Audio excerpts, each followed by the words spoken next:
Yichya Melech HaMashiach. Okay, the next topic I want to talk about is that creativity is redemption. Okay, why is creativity redemption? Let's look at what happened when the Jews left Egypt. Very, very simple. I want to paint the scene so you could see. The Jews leave Egypt. Pharaoh controlled their lives pretty much for 200 years. Right?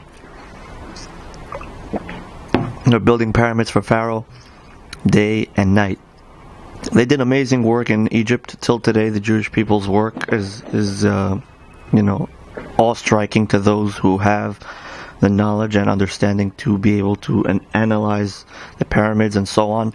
Obviously, it's way too hard for the people analyzing the Egyptian pyramids and everything to say that the Jews built it, because that would really bust out their ego.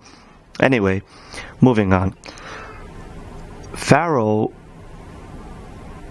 lets the Jews go, or God forces him to let the Jews go, and they leave Egypt with Moses. Moses takes them to the promised land. He doesn't quite get there. Yeshua takes them to the promised land. Moses is a student, and they pretty much conquer Israel. Now,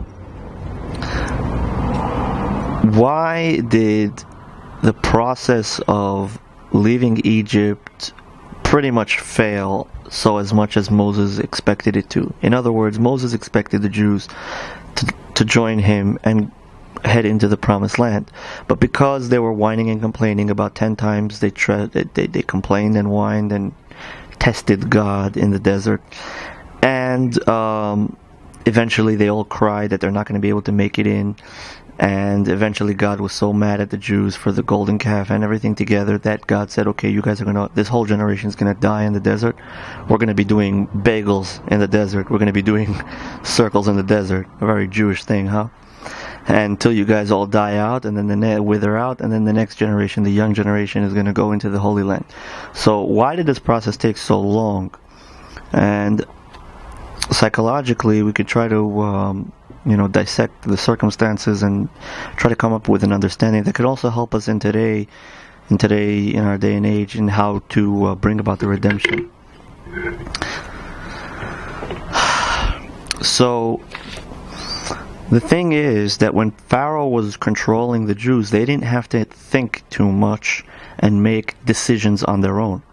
They were relying on Pharaoh to do all that for them. They built and they worked hard, but they did not need to make any decisions on their own. They weren't thinking independently. They weren't independent, free choice, free thinkers, people that can decide their own destiny.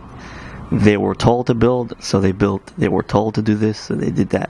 And that's where the weakness was. When after 200 years of being told what to do and never using your mind intellectually, independently, creatively, you become a block. You become pretty much a slave. That's the slave mentality. And that's why I come to you today and I tell you that creativity is redemption. Because exploring the right brain, exploring the creative part of the mind, and coming up with new ideas and bringing them into practice, following your desires and your wills, and obviously in line with the guidelines of how God wants this world to run, and guidelines of the Bible. That is redemption, because God wants to be king of the world and he needs us to crown him. The only way we can crown him is if we are free choice citizens. In other words, if we decide our destiny. If we are a bunch of communists running after one ideology, or a bunch of nationalists running after one ideology without thinking, without critical thinking, without independence, without creativity, then we will be in the same situation that the Jews leaving Egypt were in.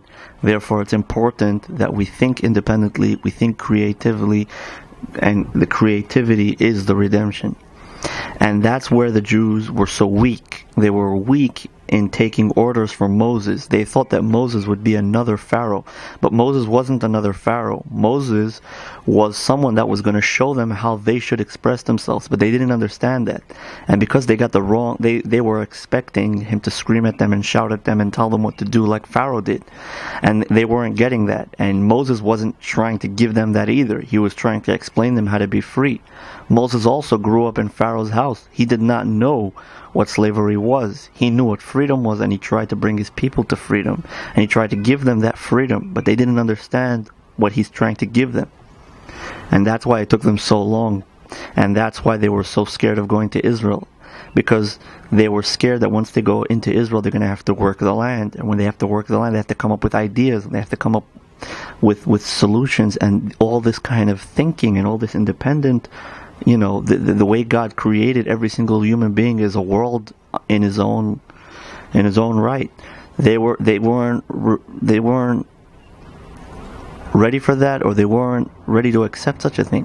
We have to understand how much God expects from us, what God gives us, and how much we mean to Him. And every single individual that wants redemption has to know that it comes together with creativity,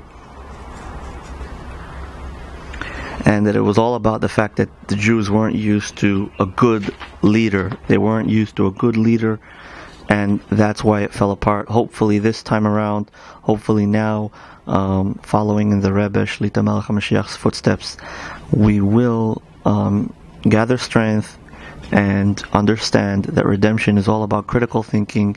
We under God and under nobody else. Peace.